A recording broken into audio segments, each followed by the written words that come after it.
अस्सलामु अलैकुम। अगर आपने हजरत खदीजा वुमन ऑफ पैराडाइज का तीसरा पार्ट नहीं देखा तो पहले आप वो देखिए। बिस्मिल्लाह। वो वक्त इतना शदीद था कि मासूम बच्चों को फाका कशी और भूख का सामना करना पड़ा और बाज लोग पेड़ के पत्ते खाकर जी रहे थे। इसके बावजूद भी अल्लाह के रसूल सल्लल्लाहु अलैहि वसल्लम के पैरोकार ने अपना मजहब यानी इस्लाम को नहीं छोड़ा और वो पहले से ज्यादा अपने मजहब में कहीं ज्यादा मजबूत हो गए थे।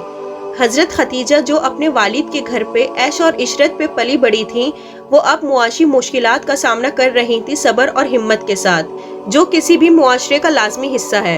हजरत खदीजा के पाक किरदार और हुस्न सुलूक ने अल्लाह को बेहद खुश किया कि अल्लाह ने हजरत खदीजा को सलाम भेजा। ये वाक़या मोहम्मद सल्लल्लाहु अलैहि वसल्लम ने अबू हुरैरा से रिवायत की और ये हदीस सही अल बुखारी में भी मौजूद है। हजरत खदीजा एक मिसाली बीवी और माँ थी। नबी सल्लल्लाहु अलैहि वसल्लम उनके घर में रहते थे, जिसकी वजह से वो घर मुबारक मकान बन गया था और जिब्रील अलैहिस्सलाम अक्सर अल्लाह के रसूल के पास कुरान की आयतों के साथ मिलने आया करते थे। ये इस्लाम का मरकज बन गया था, जहाँ पे सहाबा और सहाबियत अक्सर जाते अल्लाह के रसूल और उनकी बीवी की मेहमान नवाजी का हिस्सा बनने। मोहम्मद सल्लल्लाहु अलैहि वसल्लम के मदीना मुनव्वरा के हिजरत के बाद उनके घर पर अली के भाई ने कब्जा कर लिया था। बाद में मुआविया बिन अबू सुफियान रजी अल्लाह ताला अन्हा, जिन्होंने कुरान के कुछ हिस्से लिखे हैं, उन्होंने घर को खरीदा और वहाँ मस्जिद बनाई। हजरत खदीजा का मकान का मुकाम हर वक्त के लिए नमाज और इबादत की जगह बन गई थी।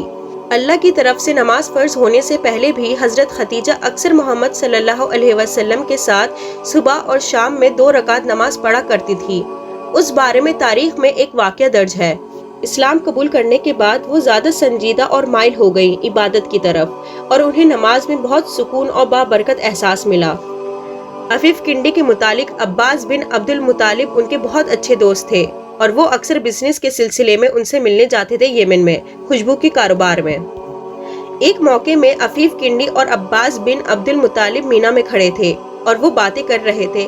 उन्होंने देखा कि एक खूबसूरत नौजवान आदमी सामने से आ रहा है। उस नौजवान ने एहतियात से अपने हाथ और पैर धोए, फिर एहतराम के साथ किबला रुख खड़े होकर नमाज पढ़नी शुरू कर दी।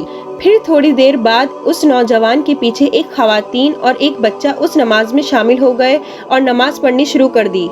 अफीफ ने अब्बास से पूछा कि ये लोग क्या कर रहे हैं और क्या ये नई वर्जिश है।